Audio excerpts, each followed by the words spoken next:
పింఛన్ల పంపిణీకి సంబంధించి పింఛన్ల పంపిణీలో పగలంతా కూడా పడిగాపులు ఇక్కట్లు పడవలసిన పరిస్థితి వస్తుంది. వడదెబ్బకు ముగ్గురు అయితే చనిపోయారు. ఇప్పుడే మనకు బ్రేకింగ్ న్యూస్ అయితే రావడం జరిగిందనమాట. పెన్షన్ల పంపిణీ మండు టెండలో ఎటువంటి సదుపాయాలు కల్పించకుండా ఆంధ్రప్రదేశ్లోని గ్రామ వార్డు సచివాలయాల ద్వారా పెన్షన్ల పంపిణీ అయితే జరుగుతుంది. ఈ నేపథ్యంలో మొదటి రోజు ముగ్గురు అయితే చనిపోవడం జరిగింది. ఇప్పుడే మనకు అప్డేట్ వచ్చింది. వడదెబ్బకు ముగ్గురు అయితే చనిపోయారన్నమాట. ముందు రోజు సామాజిక పెన్షన్ల పంపిణీ కోసం రాష్ట్ర ప్రభుత్వం అన్ని ఏర్పాట్లు చేసినప్పటికీ తొలి రోజు మాత్రం పెన్షన్ల ప్రక్రియ ఆశించిన స్థాయిలో ముందుకు సాగలేదు. సచివాలయాల వద్ద వృద్ధులు గంటల తరబడి పెన్షన్ కోసం పడిగాపులు అయితే కాశారు.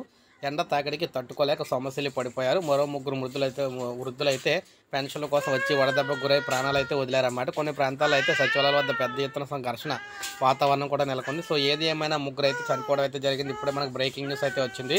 ప్రతి ఒక్కరు కూడా జాగ్రత్తగా వడదెబ్బ తగలకుండా అయితే ఉండాలన్నమాట. లేకపోతే చాలామంది చనిపోయే అవకాశం ఉంది.